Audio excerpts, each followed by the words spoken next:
2.7. The elaboration of migratory grief takes place in a series of stages. Selye, 1954, classifies the stages of physiological response to stress into 3. I, alarm, in which the organism reacts with great intensity to the stressor stimulus. I, resistance, in which more organized and sustained responses are put in place. And 3. Exhaustion linked to illness. Subsequently, J. Bowlby, 1985, from the perspective of the psychological elaboration of mourning processes, refers to 4 stages, which applied to migration we consider to be expressed as follows. I. Denial. The reality of change cannot be accepted, and the individual does not want to see it. Tipor. Resistance. There is protest and complaint in the face of the effort involved in adaptation. In the face of the difficulties and challenges faced by the migrant, complaints arise, as we pointed out in the previous section. The 3. Acceptance. The person is already fully settled in the new situation, in the case of migration, in the host country. 4. Restitution is the effective reconciliation with what has been left behind and with the new situation, in the case of migration, with the country of origin and the host country. One accepts the good and the less good, or bad, both from the country of origin and the host country. 2.8. The elaboration of migratory grief uses a series of psychological defenses and errors in the processing of information. Defense mechanisms, as psychological mechanisms for managing emotions and psychological conflicts, are obviously present in the elaboration of migratory grief.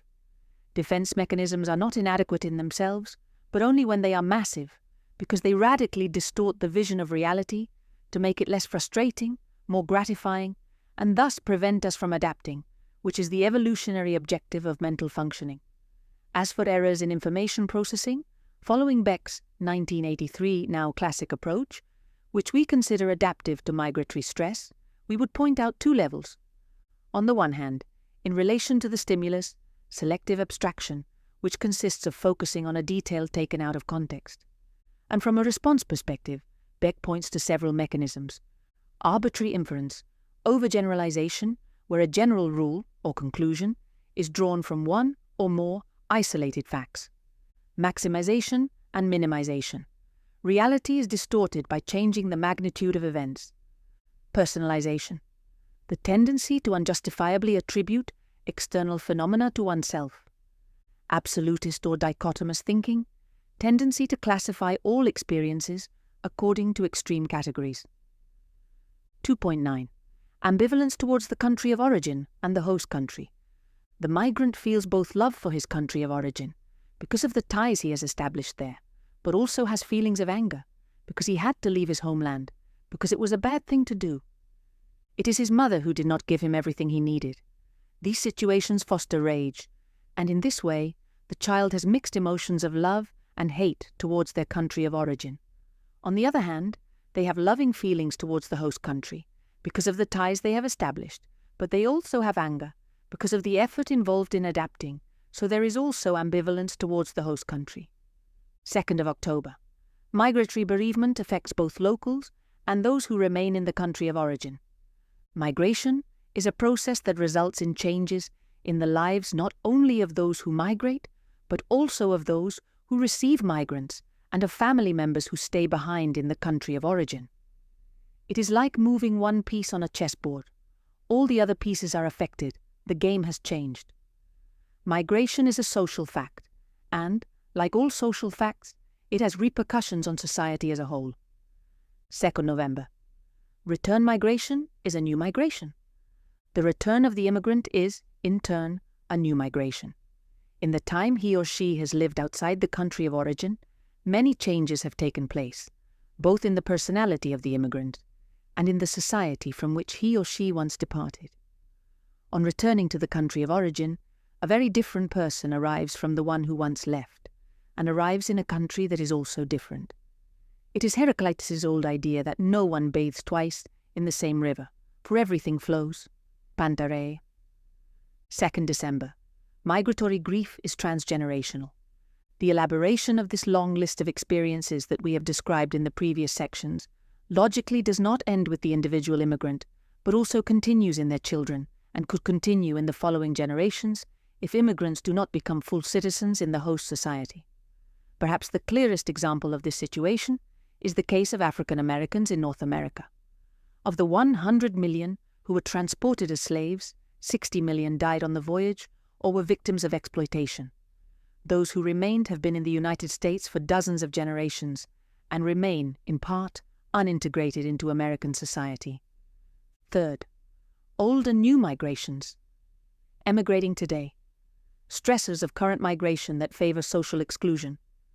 Although migration is a phenomenon as old as evolution or humanity, each migration has specific characteristics, and in recent years, a new change in circumstances in the context of migration has been clearly perceptible. Migrations are arriving in the 21st century under particularly difficult conditions, as we will see when referring specifically to the Ulysses syndrome.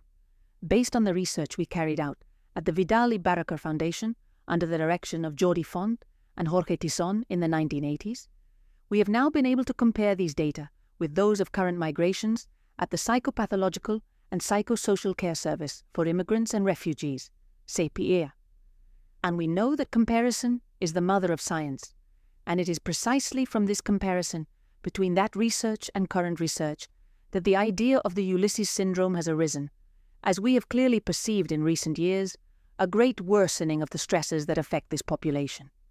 Emigrating has never been easy, but it's not the same to emigrate as in the past under difficult conditions, as it is to leave for another country today under extreme conditions.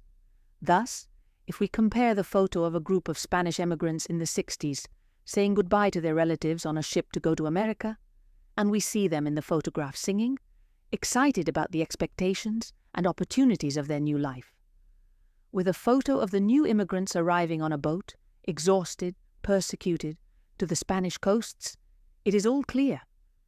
Emigrating by ship is not the same as emigrating on a boat. Emigrating in difficult conditions is not the same as emigrating in extreme conditions. Obviously, not everyone migrated by ship before, and not everyone arrives by ship now, but the ship has always been a prototypical image of migration, and furthermore, the ship is the only moment in which this current migration is visible.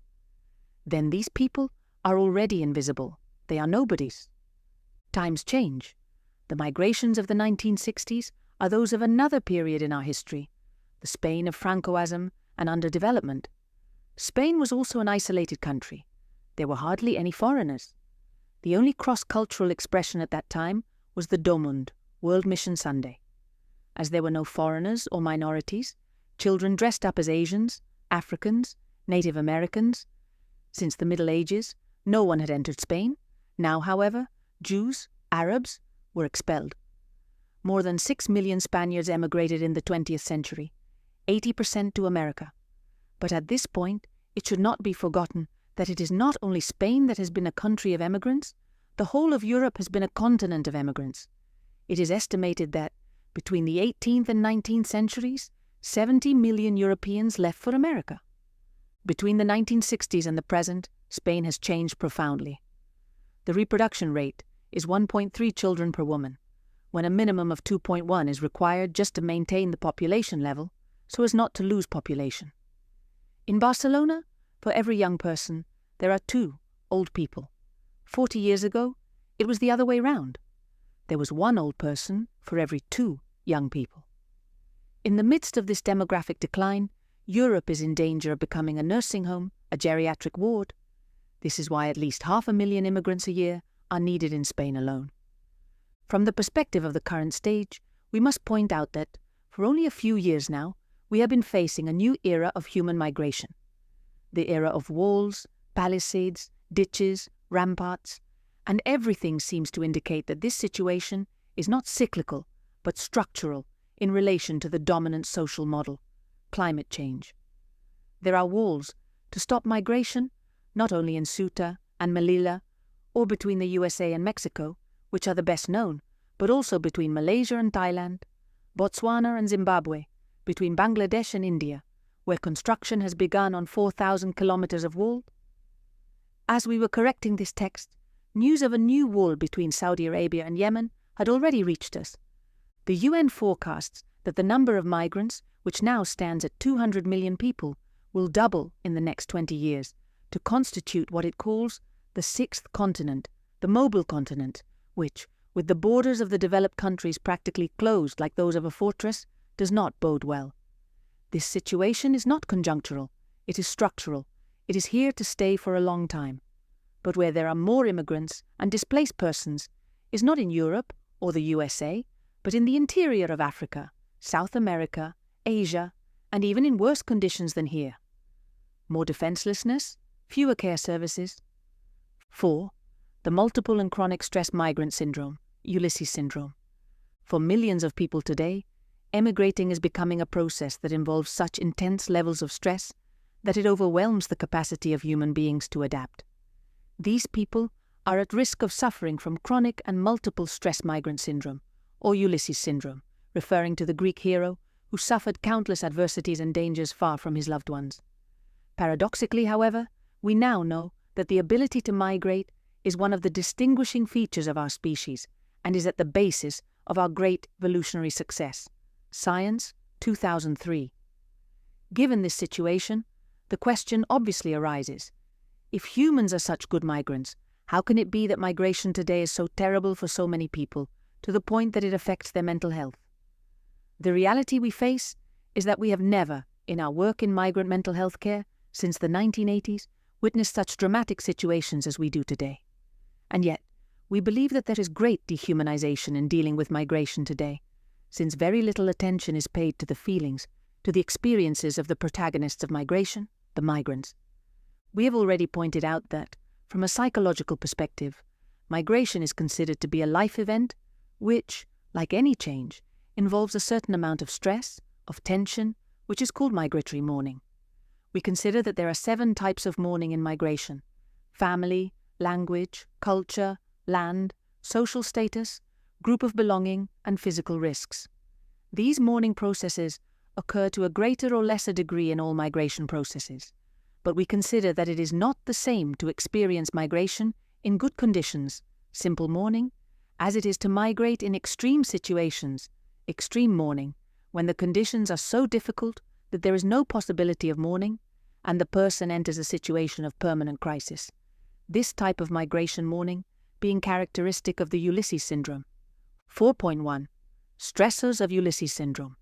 The most important stressors are the forced separation from loved ones, which breaks the instinct of attachment, the feeling of hopelessness due to the failure of the migration project and the absence of opportunities, the struggle for survival, where to eat, where to find a place to sleep, and the fear, the terror they experience on migratory journeys, small boats, hiding in trucks, the threats of mafias, detention and expulsion, or the defenselessness due to lack of rights. But in addition, these stresses, which are so important, and which go beyond the classic acculturative stress, are increased by a whole series of factors that enhance them, such as multiplicity. The more stresses, the greater the risk. The stresses increase each other. Chronicity, as these extreme situations can affect the migrant for months or even years. The feeling that the individual, whatever they do, cannot change their situation. Learned helplessness, Seligman, 1975. Lack of self-efficacy, Bandura, 1984. And the strong deficits in their social support networks, Coleman Social Capital, 1984. As if so many problems were not enough, we believe that unfortunately, the health and care system often fails to adequately address this syndrome. Because there are professionals who trivialize this issue, out of ignorance, insensitivity, even racism, or because this condition is not properly diagnosed as a reactive stress condition, and these immigrants are treated as depressive, psychotic, somatic patients, etc., so that the health system acts as a new stressor for immigrants. Symptomatology. Obviously, the prolonged experience of such intense, stressful situations profoundly affects the subject's personality and homeostasis, the hypothalamus-pituitary, adrenal axis, the hormonal system, and the muscular system, among others. This gives rise to a wide range of symptoms. Depressive symptoms, mainly sadness and crying, anxiety symptoms, tension, insomnia, recurrent and intrusive thoughts, irritability, somatization symptoms, fatigue, osteoarticular discomfort, headache, migraine, and confusional symptoms, which can be related to the increase in cortisol and can be erroneously diagnosed as psychotic disorders. And to this symptomatology is added, in many cases, an interpretation of the symptoms based on the subject's own culture. Thus, it is common to hear people say, "It can't be that I have such bad luck. They must have cast the evil eye on me. They have done witchcraft to me." Differential diagnosis. The Ulysses syndrome is not an illness. It is located in the field of mental health, which is broader than the field of psychopathology.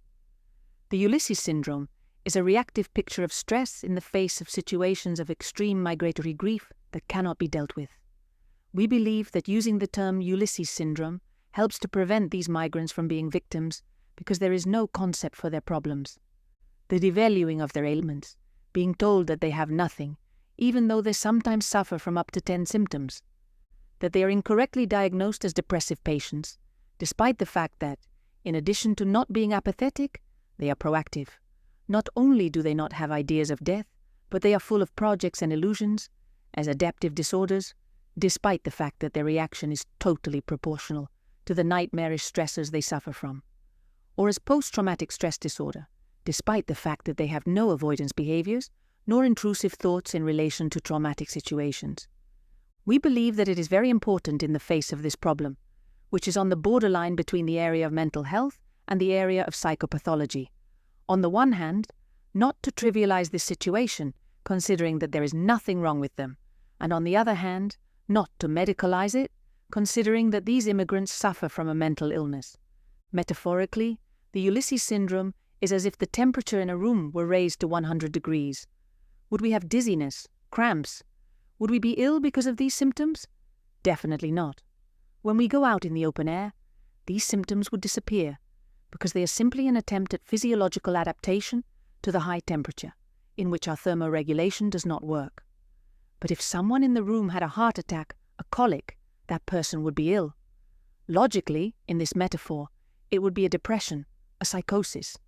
In other words, the Ulysses syndrome is immersed in the area of health and psychosocial prevention, rather than in the area of treatment, and the intervention must be fundamentally of a psychoeducational and emotional containment type, which is why the work on the syndrome concerns not only medical psychologists or psychiatrists, but also social workers, nurses, social educators, and other care professionals. These are bad times, when ordinary people have to behave like heroes in order to survive. Ulysses was a demigod, who nevertheless barely survived the terrible adversities and dangers to which he was subjected. But the people who arrive at our borders today are only people of flesh and blood, who nevertheless experience episodes as dramatic, if not more so, than those described in the Odyssey. Loneliness, fear, despair. The migrations of the new millennium that is beginning to remind us more and more of Homer's old texts. If in order to survive one has to be nobody, one has to be permanently invisible, there will be no identity, no self-esteem, no social integration, and so there can be no mental health either. On the other hand, it has been shown that the less consistency and elaboration of the migration project, the more difficult it will be to process grief. An example of this situation is the case of refugees, people who are forced to flee to another country without having a migration project. Their only project is to return as soon as possible to their country, which they never wanted to leave. Hence, as is well known, most refugees stay as close as possible to their country of origin, with the idea of returning there as soon as possible. This idea of returning as soon as possible can be a driving force that helps them to continue with enthusiasm and hope to fight to be ready when the time comes. On the other hand, the conditions and evolution of an armed conflict are absolutely unpredictable. The war can drag on month after month, year after year, and then people who migrated hoping to return as soon as possible will become increasingly anxious and impatient, which will interfere with their lives and their daily lives. If all we think about is going back and returning is out of reach, it can be emotionally depressing. However hard it may be, the migrant changes their vision of their migratory project and accepts a new journey, they may be able to integrate in the host country and prosper on a personal and economic level. Challenges to emotional adjustment and well-being.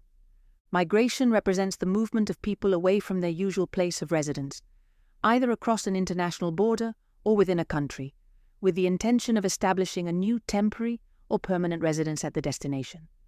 This process involves an extra effort for the individual to adapt to a new environment. The migration process can be divided into different phases. Pre-migration, the person decides to migrate and organizes a plan to do so. Migration itself, physical displacement. Post-migration, the person adapts to the new environment. It should be borne in mind that not all people who migrate have the same experience, nor do the societies that receive them respond in the same way. The process of migration and subsequent socio-cultural adaptation plays a fundamental role in people's mental health. The relationship between migration and mental health is complex and dynamic. The migration process involves immersion in a new culture and represents in itself a set of stresses that can affect the mental health of any person subjected to such a situation. Forced separation from loved ones, language barrier, change of habitual place of residence, loss of social status and marginalization, perceived discrimination, job and economic precariousness, among others. The discomfort for people is greater if the cultures, origin and host are very different from each other. Migration represents, therefore, a powerful source of stress that is related to mental health problems in the person who suffers it. Within this process, there are a series of risk factors that make people more vulnerable to suffering some kind of mental disorder. Previous mental disorder, unplanned migration or migration for political reasons, traumatic experiences, being a minor or elderly, post-migration stress, the person has no resources to develop the new role assigned to them. In addition, sometimes the health system does not adequately recognize these situations and does not offer the necessary care, which is a new source of stress for the person. In the case of minors and adolescents, a particularly vulnerable group, it has been shown that exposure to violence during the migration process is a key risk factor for mental disorder, while stable settlement and social support in the host country have a positive protective effect. Within the field of mental health, the symptomatic expression of mental disorders and the response to treatment vary according to the culture of the individual. Cultural differences are associated with different understandings of health and illness, as well as different ways of expressing distress. Migrants who are forced to leave their countries due to armed conflict face an even deeper and more complex set of emotional challenges. This experience can be extremely traumatic and transformative, affecting multiple aspects of their emotional and psychological well-being. One of the most significant challenges is the pain of separation. Leaving the place where they grew up, their homes, friends, and family, creates a profound sense of loss. This pain is acute, as not only physical space is lost, but also the emotional connections and daily routines that provide stability and a sense of belonging. Uncertainty about the well-being of loved ones left behind can intensify this grief, generating feelings of guilt and constant worry. Another critical challenge is the stress of adapting to a new environment. Migrants face the need to adapt quickly to new cultures, languages, and social systems, which can be overwhelming. The language barrier is one of the biggest, making it difficult to communicate effectively, find employment, and access essential services such as health and education. The sense of being the other in a new country can lead to alienation and loss of identity, exacerbating social isolation. Fear and uncertainty are omnipresent emotions.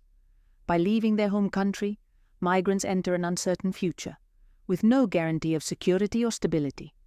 This fear is amplified by the possibility of being rejected in the new country, facing discrimination or even deportation. In addition, many may experience post-traumatic stress disorder due to experiences during the armed conflict, such as exposure to violence, loss of loved ones, or persecution. Sadness and depression are also common among migrants.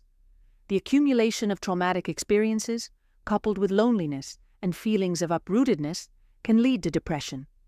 The lack of emotional support and social networks in the new country can exacerbate these feelings, leaving migrants feeling that they have nowhere to turn for help. Finally, the challenge of integration and the search for purpose is an ongoing challenge.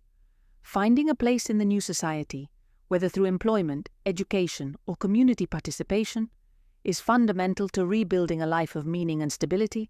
However, Integration can be difficult due to discrimination, lack of recognition of previous qualifications and experiences, and pressure to adapt to new norms and expectations. Together, these emotional challenges create a heavy burden for migrants fleeing armed conflict. Resilience, community support, and access to mental health services are critical to help these individuals cope with and overcome emotional difficulties and rebuild their lives in a new environment. We summarize below all the challenges faced by long-term migrants. First, culture shock, cultural mismatch. The difference between the cultural norms, values, and practices of the country of origin and the country of destination can cause significant mismatch. Language barriers. Difficulty communicating effectively in a new language can lead to feelings of isolation and frustration. 2. Discrimination and xenophobia. Prejudice and stigmatization. Migrants may face negative attitudes and stereotypes that affect their social integration and self-esteem. Employment discrimination. Unequal employment opportunities and treatment in the workplace can be a major obstacle to economic and emotional stability. Third, uprootedness and loss. Separation from family, distance from loved ones, and the lack of a close support network can lead to feelings of loneliness and sadness. Loss of identity. Migrants may experience an identity crisis as they try to balance their culture of origin with the culture of the destination country. Fourth, access to mental health services. Lack of adequate resources. Migrants often have difficulty accessing mental health services due to language, economic, and bureaucratic barriers. Stigma around mental health. In some cultures, seeking help for mental health problems can be seen as a sign of weakness, preventing migrants from seeking the necessary support. 5. Social and community integration. Social isolation. Difficulty in establishing social connections in the new community can lead to loneliness and lack of social support. Adjusting to new social norms. Adjusting to the social norms and expectations of the new environment can be challenging and stressful. 6. Economic and employment stability. Unemployment or underemployment. Finding suitable employment can be difficult, affecting financial security and emotional well-being. Recognition of credentials. Lack of recognition of qualifications and skills acquired in the country of origin can limit employment opportunities. Strategies to improve emotional adjustment and well-being. Cultural integration programs offer workshops and courses to help migrants understand and adapt to the local culture. Translation and language support services, facilitating language learning and providing translation services in key institutions. Social support networks encourage the creation of communities and support networks between migrants and the local population. Access to mental health services, improving the availability of and access to culturally competent mental health services. Promoting inclusion and diversity, implement policies and practices that promote inclusion and combat discrimination at all levels. Career counseling and credential recognition, provide career guidance and certification programs that recognize migrants' skills and qualifications. Addressing these challenges in a comprehensive manner can significantly improve the emotional adjustment and well-being of long-term migrants, facilitating their integration and positive contribution to the host society. Of course, this requires a multifaceted approach involving governments, non-governmental organizations, NGOs, local communities, and migrants themselves. Below are some specific strategies that can be employed to address these challenges. Cultural integration programs. Cultural orientation workshops. Organize workshops to help migrants understand the norms, values, and customs of the host country. Intercultural activities. Promote events and activities that facilitate cultural exchange and mutual understanding between migrants and local residents. Second, translation and linguistic support services. Language classes. Offer accessible and affordable language courses to help migrants learn the local language.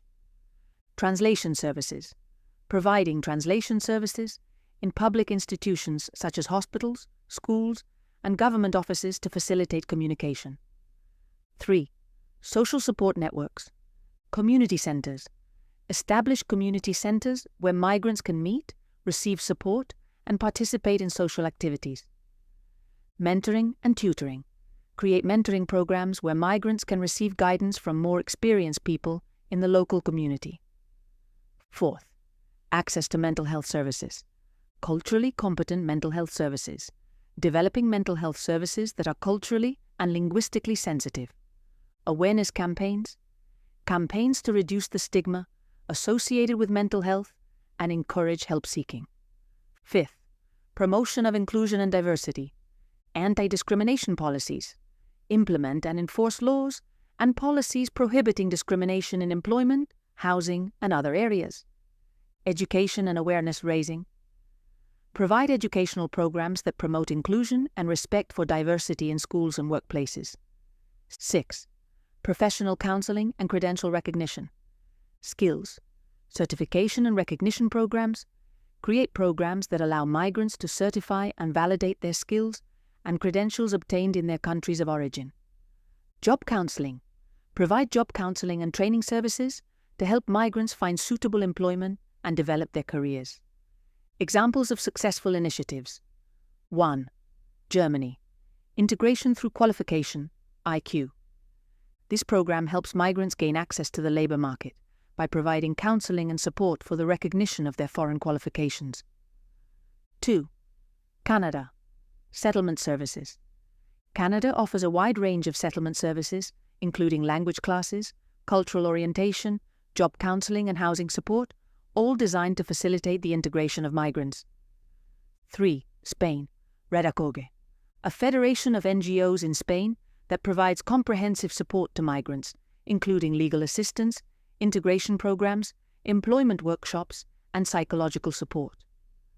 7. Active participation of migrants. Empowerment.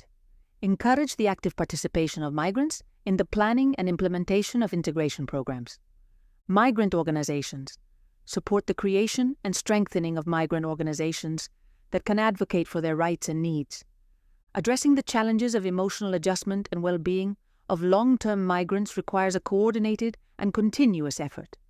Inclusive policies, access to appropriate services, the promotion of intercultural interaction, and the active participation of migrants are essential to creating societies in which we all have a place. A comprehensive and multifaceted approach is needed that involves all stakeholders, including governments, local communities, non-governmental organizations, and migrants themselves. Only through a collective and continuous effort can we build more inclusive, welcoming, and cohesive societies.